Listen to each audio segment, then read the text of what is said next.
우리 하나님 말씀 보겠습니다. 하나님 말씀 데살로니가전서 2장 1절에서 12절까지 말씀입니다.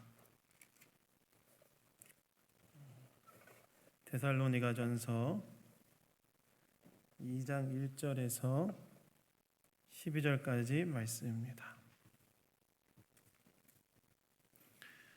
다 찾으셨으면 저와 교독하도록 하겠습니다. 형제들아, 우리가 너희 가운데 들어간 것이 헛되지 않은 줄을 너희가 친히 아나니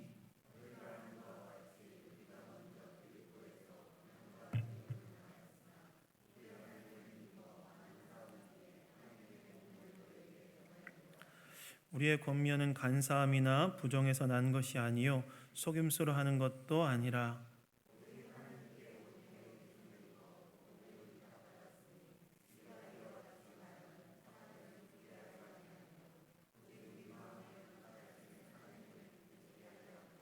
너희도 알거니와 우리가 아무 때에도 아첨하는 말이나 탐심의 탈을 쓰지 아니한 것을 하나님이 증언하시느니라.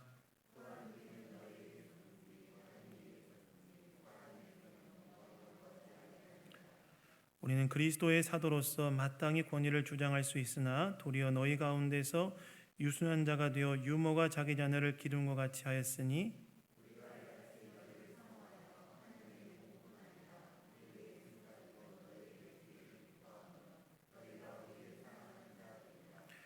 형제들아, 우리의 수고와 애쓴 것을 너희가 기억하리니 너희 아무에게도 폐를 끼치지 아니하려고 밤낮으로 일하면서 너희에게 하나님의 복음을 전하였노라.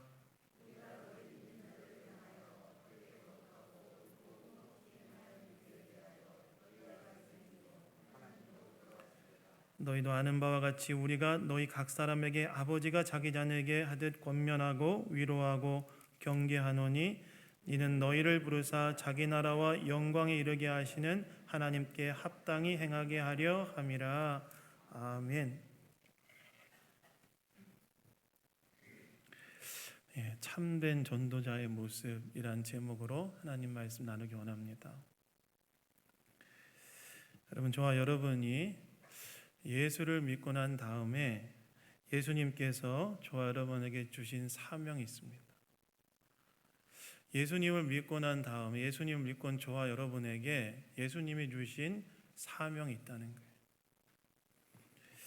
예수님께서 저와 여러분에게 주신 사명은 무엇입니까? 복음 전파의 사명이죠. 예수님께서 저와 여러분에게 복음을 전하라는 사명을 주셨다는 거예요. 그래서 부활하신 예수님께서 제자들에게 승천하시기 직전에 제자들에게 나타나셔서 마지막으로 주셨던 명령이 무엇이었습니까?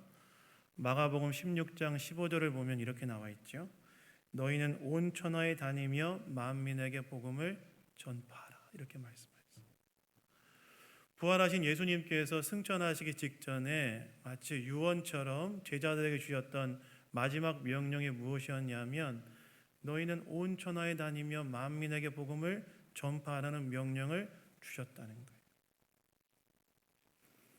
그래서 여러분, 복음 전파의 명령은 단지 소수의 특별한 자들에게만 주어진 명령이 아닙니다. 예수님을 구주로 모시고 따르기로 결단한 모든 자들, 모든 성도들에게 주신 명령이 무엇이냐면 바로 이 복음 전파의 명령이라는 거예요. 이 말은 무슨 말이냐면 저와 여러분이 여기 있는 사람들이 다 예수님을 믿고 있다면 한 사람도 빠짐없이 예수님께로부터 무슨 명령을 받은 사람들이라는 거예요? 복음 전파의 명령을 받은 사람들이라는 거예요. 저와 여러분에게 예수님 어떤 명령을 주셨냐면 복음을 전파하라는 명령을 주셨다는 겁니다. 그래서 여러분, 저와 여러분은 이 땅에서 복음을 전하는 삶을 살아야 됩니다. 근데 여러분, 우리가 복음을 전해야 될 이 세상의 현실은 어떤가요? 복음을 전파해야 될 이 땅의 현실은 녹록지가 않지요. 참 복음 전하기 어려운 시대를 저와 여러분이 살고 있습니다. 제가 예전에 우리 교회 오기 전에 수원에 있을 때 동네에 성경관대가 있었어요. 그래서 목요일 오후에 제가 이제 혼자 전도하러 늘 동네도 돌아다니고, 한 주는 동네, 한 주는 성대 가서 전도를 했는데, 성대 가서 청년들한테 전도하려니까 그렇게 애들이 저한테 냉정하더라고요. 전도하면 탁 하려고 하니까 그냥 제가 전도하려고 저기요 하면 그냥 일어나서 싹 사라지더라고요, 애들이. 물론 모든 아이들이 그런 건 아니었지만 또 제 얘기를 잘 듣는 대학생들도 있었어요. 근데 참 복음과 전도자들에 대해서 호의적이지 않은 시대를 우리가 지금 살아가고 있다는 생각을 하게 됐어요. 그럼에도 불구하고 여러분, 저와 여러분은 다 예수 그리스도의 주되심을 고백하는 제자들 아닙니까? 예수님이 저와 여러분의 주인 되시지 않습니까? 근데 주인 되신 예수님께서 우리에게 주신 명령이 뭐예요? 복음 전파의 명령을 주셨다면 저와 여러분이 직면한 시대적 상황이 어떻다 할지라도 우리가 해야 될 사명이 뭐예요? 복음 전하는 일을 해야 된다는 거예요. 복음 전하는. 아무리 시대가 복음과 전도자들에게 호의적이지 않는 시대라 할지라도 우리는 예수님을 주님으로 모신 저와 여러분은 복음 전하는 일을 포기할 수가 없다는 겁니다. 그러면 우리는 어떻게 이 땅에서 전도자의 사명을 감당할 수 있는가? 참된 전도자의 모습은 무엇인가? 오늘 본문이 우리에게 이야기해 주고 있는데요. 오늘 말씀을 통해서 참된 전도자의 모습에 대해서 생각해 보기를 원합니다. 첫 번째, 참된 전도자가 되기 위해서 무엇이 먼저 필요한가? 먼저 복음에 대한 청지기 의식이 우리 가운데 회복되어야 된다는 거예요. 복음에 대한 청지기 의식. 여러분 오늘 보면 1절과 2절을 보시면 바울이 이렇게 말하죠. 우리 1절, 2절 다 같이 한번 읽어볼까요? 우리 1절, 2절 읽겠습니다. 시작. 형제들아 우리가 너희 가운데 들어간 것이 헛되지 않은 줄을 너희가 친히 아나니 너희가 아는 바와 같이 우리가 먼저 빌립보에서 고난과 능욕을 당하였으나 우리 하나님을 힘입어 많은 싸움 중에 하나님의 복음을 너희에게 전하였노라. 바울이 데살로니가 성도들에게 편지를 쓰면서 2장 1절에서 뭐라고 이야기하냐면 자신과 자신의 선교팀이 데살로니가에 들어간 것이 헛되지 않았다고 지금 이야기하고 있다는 거예요. 여러분 여기서 헛되지 않았다는 말은 어떤 말이냐면 원래 헬라어 원문의 의미를 이렇게도 번역할 수 있는데요. 결여되지 않았다 이렇게 번역될 수 있어요. 그러니까 사도 바울이 지금 뭐라고 이야기하냐면 자신과 자신의 선교팀이 데살로니가에 들어갔던 것이 뭔가 결여된 것이 아니었다는 거예요. 그럼 무엇이 결여되지 않았다는 것이냐? 무엇이 결여되지 않았다는 것이냐면 복음 전파에 대한 분명한 목적 의식이 결여되지 않았다는 거예요. 그러니까 사도 바울이 데살로니가 들어갈 때 내가 데살로니가에 들어가서도 분명하게 복음을 전파하겠다는 이 분명한 목적 의식을 가지고 들어갔다는 거예요. 그래서 2절에 보시면 바울이 뭐라고 말하냐면 이렇게 말하죠. 너희가 아는 바와 같이 우리가 먼저 빌립보에서 고난과 능욕을 당하였으나 우리 하나님을 힘입어 많은 싸움 중에 하나님의 복음을 너희에게 전하였다라고 이야기하죠. 즉 바울이 데살로니가에서 복음을 전하기 직전에 어떤 일이 있었냐면 빌립보에서도 복음을 전했는데 빌립보에서 복음을 전하다 어떤 일이 있었다는 거예요? 많은 고난과 능욕을 당했다는 거예요. 많은 고난과 능욕을 당하였음에도 불구하고 데살로니가 두 번째 도시인 데살로니가에 들어갈 때 바울은 그럼에도 불구하고 복음을 전파하겠다는 분명한 목적의식을 갖고 들어갔다는 거예요. 여러분 바울이 빌립보에서 어떤 능욕과 수치를 당했을까요? 사도행전에 보시면 바울이 당한 능욕과 수치가 나오는데요. 어떤 고난과 능욕을 당했냐면 먼저 빌립보에 전도하다가 사람들에 의해 폭력적으로 체포되고 그 다음에 시장에서 옷이 다 벗겨진 채로 채찍을 맞고 감옥에 갇힙니다. 빌립보에서 복음을 전하다가 폭력에 노출되고 많은 수치를 당했다는 거예요. 여러분, 복음을 전하다가 이렇게 폭력에 노출되고 수치스러운 일을 당하는 상황에 놓이게 되면 어떤 마음이 들까요? 여러분 한번 생각해 보세요. 여러분이 만약에 복음을 전하다가 막 폭력을 당하고 막 옷이 다 벗겨서 책질질을 당하고 감옥에 갇히는 일을 겪는다면 여러분 어떤 마음이 들겠습니까? 복음 전하는 일 앞에서 굉장히 위축되고 두려운 마음 들지 않겠습니까? 혹시 또 나에게 이런 일이 발생하지 않을까라는 그런 두려운 마음 들지 않겠습니까? 저도 지금은 좀 개인적으로 많이 단련되었지만 처음에 전도자로 삶을 시작하던 초창기에 이 복음을 전하다가 이제 거절감을 당할 때가 있잖아요.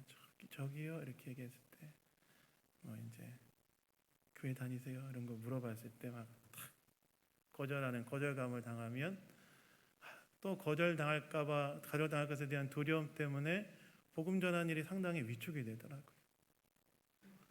근데 바울은 어땠어요? 지금 바울은 복음을 전하다가 폭력적으로 체포도 당하고 옷이 다 벗겨져서 채찍질을 당하고 감옥에 갇혔어요. 폭력과 수치에 탁 노출되게 되었다는 거예요. 그러면 복음을 전하는 일에 있어서 상당히 위축되어지고 두려웠을 텐데 바울이 빌립보에서 그러한 고난과 능력을 당하였음에도 불구하고 데살로니가에 들어갈 때도 여전히 분명한 목적의식을 갖고 들어갔는데 어떤 목적의식을 갖고 들어갔냐면 내가 데살로니가에서도 복음을 전하겠다. 이 분명한 목적의식을 갖고 들어갔다는 거예요. 여러분 어떻게 바울은 복음 전하다가 그러한 고난과 능력을 당하였음에도 불구하고 데살로니가에 들어갈 때 복음을 전하겠다는 이 뚜렷한 목적의식을 가지고 들어갈 수 있었을까요? 앞에서 이야기한 것처럼 고난과 능력을 당하면 복음 전하는 일에 있어서 두렵고 위축되는 마음이 들 텐데 어떻게 사도 바울은 데살로니가에 들어갈 때 복음을 전하고자 하는 분명한 목적의식을 가지고 들어갔냐는 거예요.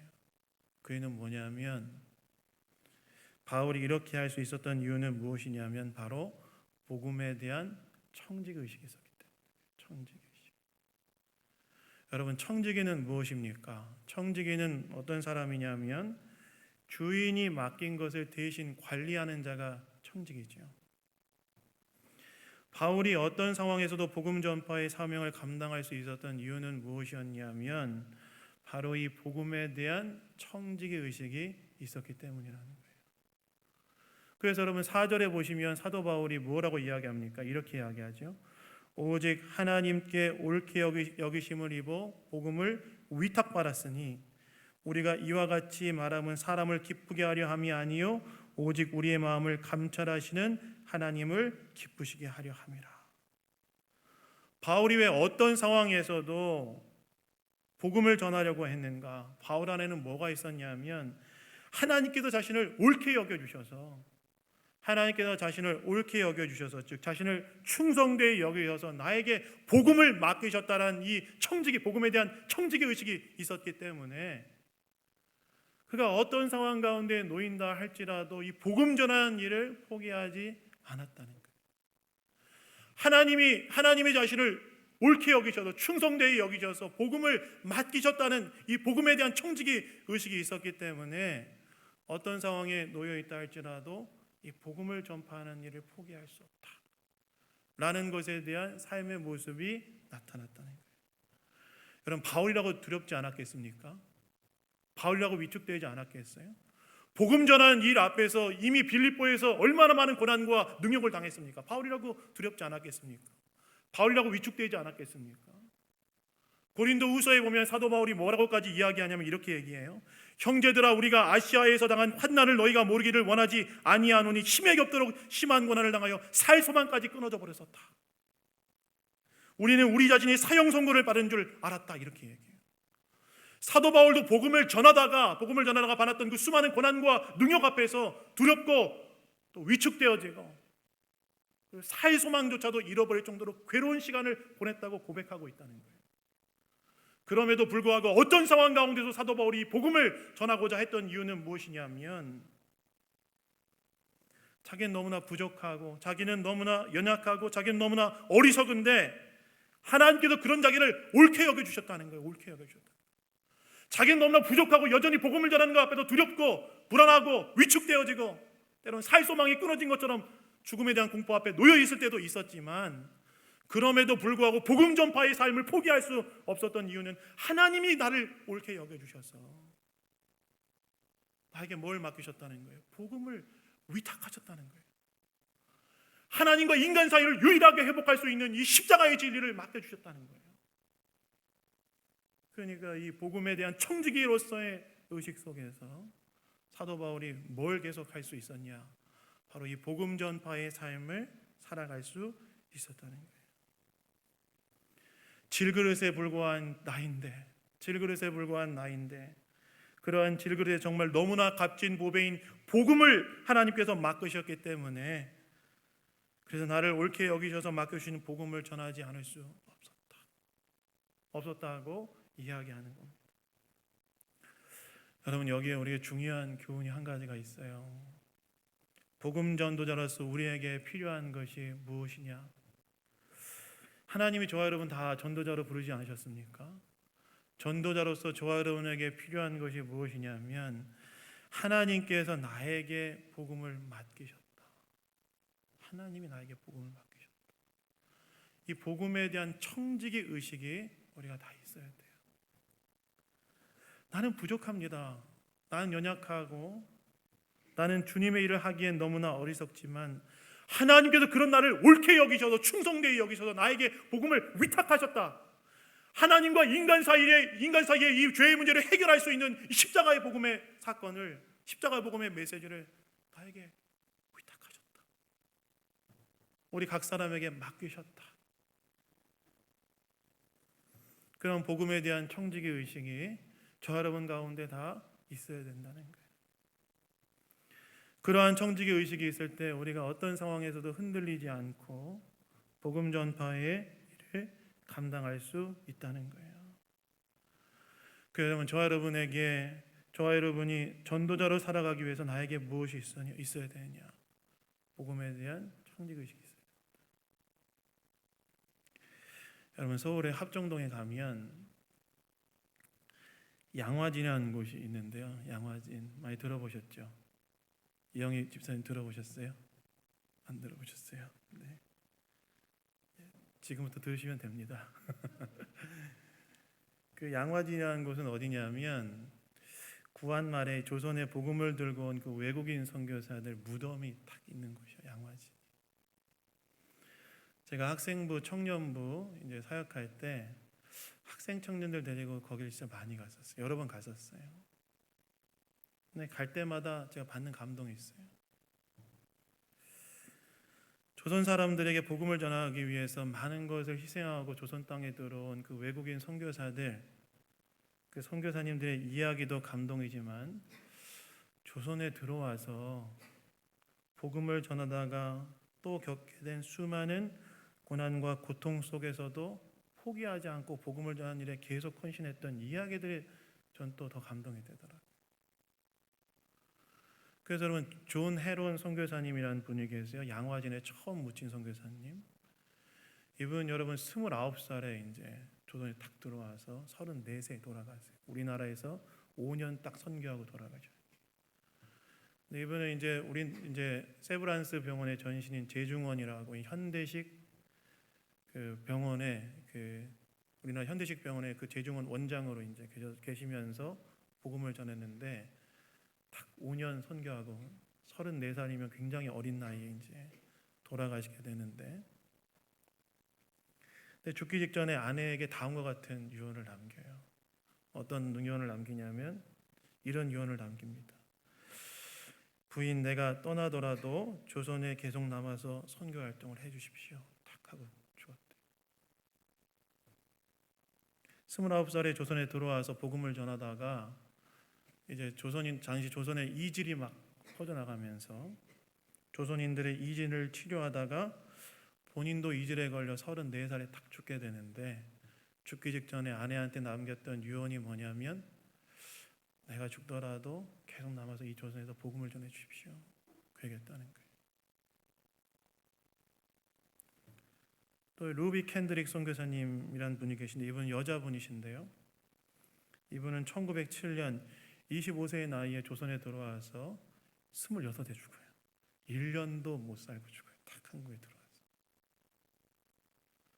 25살에 아주 젊은 나이에 복음을 들고 조선 땅에 딱 들어와서 1년도 못 채우고 죽게 되는데 죽기 직전에 남겼던 유언이 뭐냐면 이것이었다고 하더라고요. 이분이 텍사스 출신이었고 여자분이셨는데 이렇게 말을 남겼다 합니다. 만약 내가 죽으면 텍사스 청년들에게 가서 10명씩, 20명씩, 50명씩 조선으로 와달라고 부탁해 주십시오. 그렇게 했대요. 그리고 돌아가셨어요.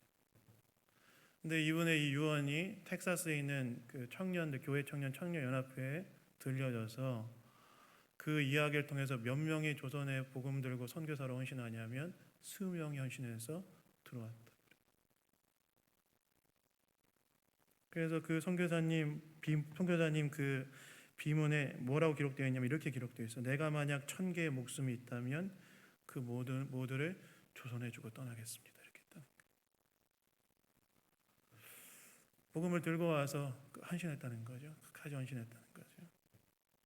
또 캐드 윌러드 빈튼 선교사님이라는 분이 계신데 이분은 미국의 북장로교회에서 파송한 선교사로서 이 제중원의 4대 원장으로 있으면서 병자를 치료하고 복음을 전했는데 조선 땅에서 1891년부터 1903년까지 12년 동안 자녀 3명을 데리고 들어왔는데 자녀 셋을 다 잃고 마지막에 아내도 죽어요.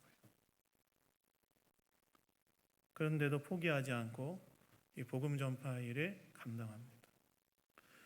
그 외에도 여러분 정말 숱한 사연들 제가 가서 이렇게 볼 때마다 비문과 뭐 거기 이제 투어 시켜주시는 그 선생님들 계신데 이야기 듣다 보면 정말 숱한 사연들이 있어요. 그 외국인 선교사들이 당시에 뭐 대부분 엄청난 그 지성을 갖춘 사람들이었는데 조선 땅에 와서 짧은 시간 살다가 죽어요.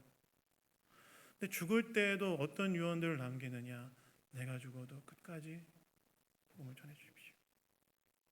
내가 죽어도 끝까지 남아서 누군가 다시 와서 여기서 복음을 전하게 해 주십시오. 그러고 다 죽어요. 왜 그들은 그런 슬픔을 당하고 고난을 당하면서도 심지어 죽음을 앞두고도 포기하지 않고 복음 전하는 일을 계속 감당했는가? 이분들 안에 뭐가 있었냐면요, 바로 복음에 대한 청지의식. 하나님이 나에게 복음을 위탁하셨다. 죄 가운데 있는 영혼들을 구원하기 위하여 하나님과 나는 너무나 부족하지만 하나님과 인간 사이를 화목하게 할 유일한 길 되는 십자가의 복음을 하나님이 나에게 위탁하셨기 때문에 내가 이 일을 감당하지 않을 수 없다. 그래서 여러분, 우리가 전도자의 사명을 감당하기 위해서 무엇이 저와 여러분 가운데 있어야 되는지 아십니까? 하나님이 저와 여러분 각 사람들을 가나 복음을 맡기셨다라는 이 질그릇과 같은 내 모습이지만 하나님 복음을 나에게 맡기셨다는 복음의 청지기 의식이 다 있어야 된다는 거예요.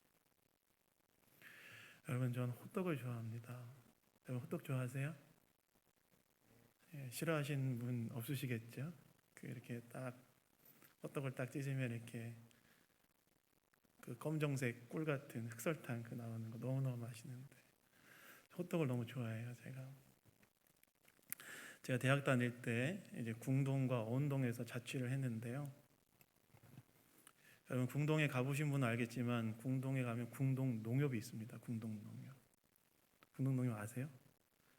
뭐 아시는 분도 계시고 모르시는 분도 계시겠지만 거기에 그 앞에 뭐가 있었냐면 어떤 할머니 한 분이 그 왜 허름한 작은 포장마차 같은 그 호떡 파는 그 기계 놓고 하는 호떡을 파는 분이 계셨어요. 그래서 제가 호떡을 좋아해서 자주 거기에 이제 호떡을 사 먹으러 갔습니다.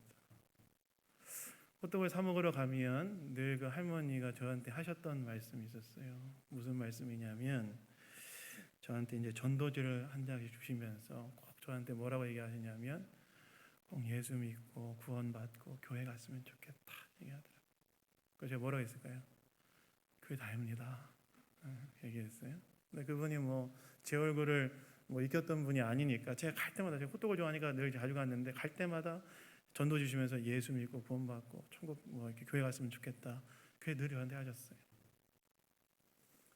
근데 제가 어느 날 다시 이제 호떡을 먹고 싶어 가지고 이제 호떡집에 이제 가는데, 호떡집 앞에서 이제 공동dom에 앞에 있는 호떡이 저기 앞에, 제가 이쪽에서 이제 걸어가고 있는데 그날 그 호떡집이, 그 허름한 호떡집이 새롭게 보이는 거예요. 유성이 얼마나 그 화려합니까? 그 유성이 그 관광도시가 얼마나 화려합니까? 화려한 유성의 관광도시의 그 수많은 찬란한 건물들에 비해서 이 포장마차와 그 할머니는 너무나 어떻게 보면 보잘것없고 너무나 허름하게 그지없지만, 그날 제가 딱 가는데 갑자기 새롭게 보이더라고요. 뭐가 새로워 보이냐면 이 화려한 유성에서 정말 하나님이 주목하시는 곳이 어디일까 생각해 보니까, 그 화려한 도시 중에 진짜 하나님 주목하시는 곳은 허름하고 정말 뭐가 없어 보인다 할지라도 바로 하나님의 이 예수님의 복음을 전하고 계시는 이곳이 정말 하나님이 주목하시는 곳이고, 바로 이곳이 이 지역을 바꿔내는 곳이구나, 그 생각이 탁 들더라고요. 그분 왜 그런 삶을 살았을까요? 여러 가지 이유가 있었겠지만 바로 복음에 대한 청지기 의식이 있지 않았겠습니까? 하나님 나에게 복음을 맡기셨다. 그래서 여러분, 저와 여러분이 전도자로 살기 위해서 무엇보다 먼저 필요한 것이 무엇이냐? 하나님이 나에게 복음을 위탁하셨다. 나를 옳게 여기셔서 복음을 맡기셨다. 이것이 있어야 된다는 거예요. 여러분, 저와 여러분에게는 하나님께서 나에게 복음을 맡기셨다는 복음에 대한 청지기 의식이 있습니까? 있어요? 없어요? 있으세요? 없으세요? 네, 이 청지기 의식을 가지시는 저와 여러분 되기를 예수 이름으로 축원합니다. 근데 여러분, 전도자의 삶을 살기 위해서 우리가 한 가지 더 본질적으로 필요한 것이 있어요. 뭔지 아십니까? 바로 내가 전도해야 될 영혼들을 진정으로 사랑해야 된다는 거예요. 진정으로 사랑해야 된다. 여러분, 오늘 본문을 보시면 바울이 자신이 데살로니가 교회에서 복음을 전할 때 어떻게 했다고 나옵니까? 7절과 8절을 보시면 이렇게 나와 있죠. 우리는 그리스도의 사도로서 마땅히 권위를 주장할 수 있으나 도리어 너희 가운데서 유순한 자가 되어 유모가 자기 자녀를 기름과 같이 하였으니 우리가 이같이 너희를 사모하여 하나님의 복음뿐만 아니라 우리의 목숨까지도 너희에게 주기를 기뻐함은 너희가 우리의 사랑하는 자가 됨이라 라고 말해요. 바울이 뭐라고 말하냐면 자신은 그리스도의 사도로서 마땅히 권위를 주장할 수 있었다는 거예요. 사도로서 자신의 사역에 대해 마땅한 이유를 데살로니가 성도들에게 주장할 수 있었다는 거예요. 주장할 권위와 권리가 있었다는 거예요. 그런데 바울이 어떻게 했다고 나옵니까? 자신이 데살로니가 성도들 사이에서 유순한 자가 되었다는 거예요. 유순하다는 말은 무슨 말입니까? 온화한 자가 되었다는 거예요. 그러면서 데살로니가 성도들 어떻게 되었다고 나오죠? 이렇게 나와요. 유모가 자기 자녀를 기름과 같이, 이렇게 나오죠. 여기서 여러분, 유모란 단어는 친엄마라고도 번역될 수 있는 단어거든요. 그러니까 이 말은 어떤 말이냐면 사도 바울이 데살로니가에서 데살로니 성도들을 어떻게 되었다고 나와 있냐면 친엄마가 젖먹이 아기들을 돌보는 것처럼 데살로니가 성도들을 대했다는 거예요. 여러분, 젖먹이 아기를 키우는 엄마들이 젖먹이 아기들을 키우기 위해 어떻게 합니까? 제가 전에 아이들이 어느 정도 컸을 때, 저희 첫째가 6살 정도, 둘째가 3살 정도 됐을 때 제 아내가 육아로 너무 힘들어 보여가지고 하루 휴가를 줬어요. 다 갔다 와라. 내가 책임지겠다. 제가 나갔어요. 6살, 3살 남자아이들, 제가 이게 참 부끄럽지만, 우리 여자 성도님들한테 부끄럽지만 하루 종일 데리고 있어 본 거 처음이었던 것 같아요. 그때. 근데 제가 6살, 4살 먹은 남자애들 데리고 있는데 이 죄인들과 함께 죄인 중에 괴수들과 함께 이제 같이 있으려고 하니까 애들 밥해 먹여야 되고 또 놀아줘야 되고 제가 너무 힘들어가지고 조금만 누워 있으면 그거 못 참고 와가지고 놀아달라 그러고 막 아빠 좀만 쉬었다 그러면 엄마한테 전화해달라 그러고 막 그러니까 이제 너무 쉽지 않더라고요. 아이들 씻겨야 되고 아이들을 1차 양육자로서 섬긴다는 게 참 쉬운 일이 아니라는 사실을 내가 알았어요. 그때 더 많이 알겠더라고요. 제가 엄마들 이 아내가 이제 애들을 양육할 때 뭐 옆에서 돕긴 했죠. 뭐 씻어주기도 하고 뭐 때로 놀아주기도 했지만 1차 양육자로서 애들을 키운다는 게 이렇게 힘든 일인가. 그래서 저녁 5시쯤에 제 아내가 돌아왔던 것 같아요. 제 아이들이 엄마 마중 나가자고 하더라고요. 저 때문에 저를 견디다 못해가지고 이제 자기들 엄마 온 데까지 데려달라고 해서 이제 애들 데리고 왔는데 제 아내가 저 멀리서 오는데 애들이 막 뛰어가더라고요. 뛰어가고 저도 이제 해방이구나 이런 생각을 그때 했는데 1차 양육자로서 엄마가 애들 키우는 게 얼마나 손님하고 어려운 일이에요. 하물며 젖먹이 아기들 키우는 거가 얼마나 많이 손이 갑니까? 뭐 어떤 많은 희생이 필요하지 않아요? 어떤 희생이 필요해요? 애들 키우려면 일단 잠을 잘 못 자잖아요. 잠을 잘 못 자고 또 먹는 거 제대로 못 먹고 애들이 알아야 됩니다. 이게 엄마들이 어떤 수고를 했는지 기저귀 갈아줘야 되고 씻겨줘야 되고 엄마들이 젖먹이 아기들을 돌보기 위해서 얼마나 많은 희생과 헌신이 들어갑니다. 그래서 저는 국가에서 엄마들한테 돈 줘야 된다고 생각합니다. 큰일을 하고 있으니까 돈 줘야 된다. 근데 바울이 그랬다는 거예요. 바울이 마치 젖먹이 아기를 그 엄마가 돌보는 것처럼 데살로니가 성도들을 돌봤던 거예요. 어떻게 바울이 그들에 대해서 그렇게 희생적인 헌신을 할 수 있었느냐? 바울은 다른 말 하지 않습니다. 딱 한마디 얘기해요. 뭐라고 이야기하냐면 8절 후반부에 보시면 이렇게 얘기하죠. 뭐라고 얘기합니까? 우리가 사랑하는 자가 되었기 때문이라 이렇게 얘기해요. 왜 그렇게 했다고 말하는 거예요? 사랑했기 때문이랍니다. 사랑하는 자가 되었기 때문에 복음뿐만이 아니라 목숨까지도 주기를 기뻐했다고 말하는 거예요. 다시 말해서 바울은 복음을 전하기 위해 복음만이 아니라 무엇까지 했다고 말하냐면 사랑으로 그들을 섬기는 일을까지를 했다는 거예요. 여러분 여기에 우리가 참된 전도자로서 또 하나 중요한 교훈이 있어요. 무엇이냐? 우리가 정말 전도자의 사명을 감당하기 위해서 무엇이 필요하냐면 복음을 전하는 자들을 진심으로 사랑해야 된다. 사랑이 필요하다는 거예요. 그 영혼에 대한 깊은 사랑이 있어야 된다는 거예요.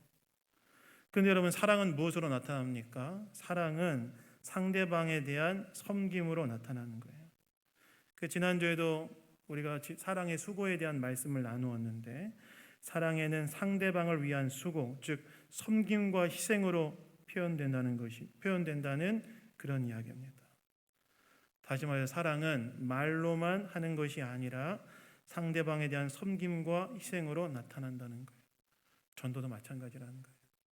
전도는 뭐냐면 지식만 전달하는 게 전도가 아니라는 거예요. 전도는 지식만으로 되는 것이 아니라 무엇보다 전도는 전도해야 될 영혼에 대한 깊은 사랑이 전제되어야 되고 그 사랑은 그 영혼에 대한 섬김과 희생으로 표현된다는 거예요. 그때 마음이 열린다는 거예요. 그래서 여러분 우리가 전도자의 사명을 감당하기 위해 두 번째 필요한 게 뭐냐? 내가 전도해야 될 영혼을 진심으로 사랑해야 된다. 그리고 사랑은 섬김과 희생으로 표현된다. 여러분 이것까지 하고 제가 마칠게요. 한 사과장수가 있었다고 합니다. 교인들이 수없이 전도를 하려고 했지만 그 아주머니 난공불락의 성이었대요. 막 전도해서 교회라고 했지만 안 왔대요. 그 어느 날부터 이 아주머니가 옷을 깔끔하게 입고 교회에 출석하기 시작했다고 합니다. 그래서 교인들이 놀라서 어떻게 교회에 왔냐고 이렇게 이야기하니까 그분이 이렇게 이야기했다고 그래요. 이제부터 그 아주머니의 이야기입니다. 일주일에 3번씩 우리 가게에 들리는 남자분이 한 분 계신데 그분은 항상 우리 가게에 오셔서 못생기고 덜 싱싱한 사과를 사가셨습니다. 그래서 너무 미안해서 사과를 몇 개 주려고 했는데 그때마다 거절하면서 지금 당장 먹을 것이기 때문에 좀 썩은 것도 괜찮다고 이야기하면서 대신에 남들에게 싱싱한 사과를 팔라고 이야기했대요. 그러면서 그분에 대한 마음이 조금씩 열리고 그분에 대한 존경하는 마음이 생기기 시작했는데 어느 날 그분이 자신한테 뭐라고 얘기했냐면 예수 믿고 교회 다니라고 그랬대. 그러자 그분이 저분이 믿는 하나님이라면 나도 좀 믿어보자. 그래서 교회에 오게 되었다고 말했다. 무슨 말일까요? 전도는 지식과 함께 무엇이 같이 가야 된다는 거예요? 그 영혼에 대한 사랑, 섬김과 희생이 함께 따라가야 된다는 거예요. 그래서 여러분 복음 전하기 전에 뭘 해야 되는 줄 아십니까? 그 영혼을 진심으로 깊이 사랑해야 돼요. 사랑하면 좋은 거 주고 싶잖아요. 그래서 그 영혼에게 좋은 걸 주다 보면 정말 그 영혼에게 가장 필요한 좋은 것, 복음을 주고 싶은 마음이 들지 않겠습니까? 그래서 참된 전도사의 모습은 바로 영혼을 사랑하는 자이다. 그래서 여러분 참된 전도사의 모습이 사랑하는 자임을 알고 먼저 사랑으로 섬기시는 저와 여러분 되기를 예수 이름으로 축원합니다. 말씀을 맺겠습니다. 여러분 참된 전도자의 모습은 무엇일까요? 무엇보다 먼저 복음에 대한 청지의식을 가지십시오. 하나님께 나에게 복음을 맡기셨다. 두 번째는 복음을 전해야 될 영혼을 진실하게 사랑하십시오. 이를 통해서 하나님께서 우리를 통하여 복음의 기쁜 소식을 전하는 전도자들로 더 아름답게 세워가실 줄로 믿습니다. 잠깐 좀 기도하겠습니다.